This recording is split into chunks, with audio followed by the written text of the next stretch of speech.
Hello ladies and gentlemen, and welcome to another episode of Playing World Tanks. I'm AJ, and today we'll be looking at a game that I had in my IS8, which is the Russian Tier 9 heavy tank, and a tank that I've been trying to 3-mark in the recent days, so you might see a couple more games from this tank. So, sorry about the disappearance. Just found new work and it's been taking much more of my time than I anticipated, so don't get to play World of Tanks nearly as often as I used to. But I'll try to keep up with content now that I have, some semblance of a schedule. But anyways, IS8. It used to be one of the tanks that the community sort of didn't like, and primarily because I think at tier 8 the IS3 is so dominant by comparison that IS8 never really got the love it needed. Now I'm trying to get to the hill. I'm trying to avoid as many people shooting at me as I can. I stopped briefly to take a shot at the JPZ, but I don't stop too long to get shot in the side by him. Now the E50M on the hill already took a shot from the JPZ who was camping in their base, and he's not too happy about it. Likewise, the bad shot also took a shot from the RD, and he's not too happy about his life choices either. I wanted to take a longer route in because I didn't want to take the JPZ shot on the side, but it doesn't matter much because as I'm progressing forward, apparently there's a Yak Tiger camping in the base who basically ammo wrecks me by shooting into my turret. And from this point onwards, I'm trying to just use the hill to the best of my advantage. The FV4202 is shooting the E50M from the back. I basically have him in the crossfire from both directions. So at this point, the E50M decides to relocate to the other side, hoping that the FV will stop shooting him. But at this point, he doesn't have the health to sort of sustain this fight for any longer.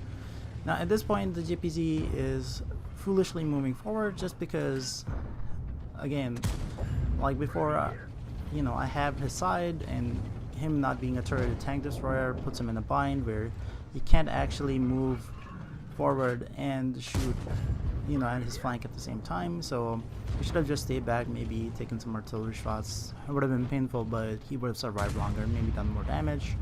At this point, he's just getting farmed. I don't know whether he's still in the game or not. It doesn't seem like he makes an effort to stay in the game. Oh, maybe he is. Oh, and at this point, this shot was kind of risky. I shouldn't have shot into his tracks, honestly. I should have just shot his giant side and just made sure I pen, but I instead go for the greedy shot and try to track him again, and at that point he gets taken out. Now this Carnarvon is also sort of out of position.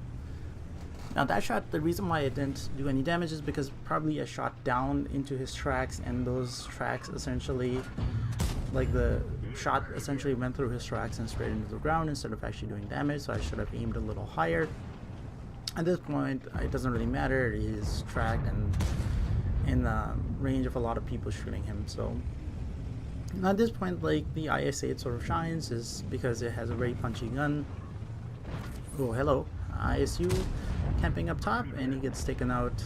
As you can see, Russian accuracy is very, very superb, especially when you're backtracking. And over here now, we run into these VKs. Now these VKs are a pain to deal with if you're tier 8 or tier 7 or lower, but if you're tier 9 using tier 9 guns, then they're just Swiss cheese for you. Well, as you'll see, I just farm them for all the damage they're worth, primarily because their cupolas are relatively weak, and to pen them it's not really that big of a stretch. There's 3 of them, and they provide quite the cannon fodder for the IS8. Now, one thing about the IS8 is that it has superb mobility. If you need to get to a position quick enough, it can almost rival a sort of like a slowish medium tank. At this point, the VKs still don't want to move up because there's an IS7 next to me and the T95. They still want to take their time. but it doesn't matter. I'll just pick off whoever's available to me. At this point, the T-95 moves up, and I try to take a shot.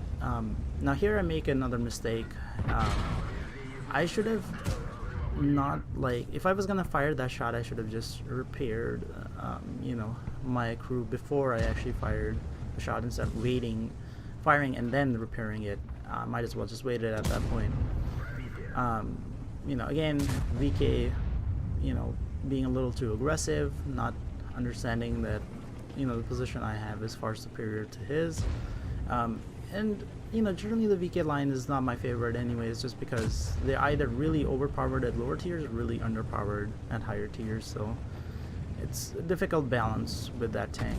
I rather that, you know, Wargaming concentrate more on like putting things like new maps into the game instead of like making more tanks. I mean, in the recent patches, the one thing I've kind of noticed is like almost every tank is somewhat overpowered. The meals, the VK, the mouse, you know, like the VK, that's the tier 10 VK is not that great, but other than that, almost everything else is just plain broken in some shape or form. But anyways, at this point, like, we have farmed the VKs for all they're worth. I don't want to stick around and go straight into the enemy cap just because I really don't have the health to lead that charge. Also, I don't want to be artillery focused, probably because if you can see it, RD is probably running XVM, and the amount of XVM focus I get into is kind of insane at times. So yeah, just not something I'm interested in. So I'm just gonna go this way and, you know, see if I can get side shots on people that are spotted. Now at this point, I'm trying to hustle and get whatever the last bit of damage is left, and you know, that gets me somewhat into trouble, as you'll see, and that would be my somewhat third mistake in the game. Second mistake was not, you know, repairing my crew. First mistake was probably not just charging straight for the hill instead of going up, but then I was kind of afraid that their TVP would be there and I would be caught in this really awkward situation in which TVP and E50M would be firing down at me while, you know, I'm just stuck there. But that didn't happen, so I went up there, and then instead of like not getting spotted at all, I got spotted and got shot in the side by the Tiger, which I kind of should have figured would happen. So at this point, I'm trying to just go through the middle and see if I can cut off that IS3, who's probably either retreating or still sort of back where he is. Now I should have taken the route on the left side probably a little bit longer if I could catch the IS3 on the side. Oop, never mind me driving. Definitely that rock was hidden by the giant tree, and that's the excuse I'm gonna stick with.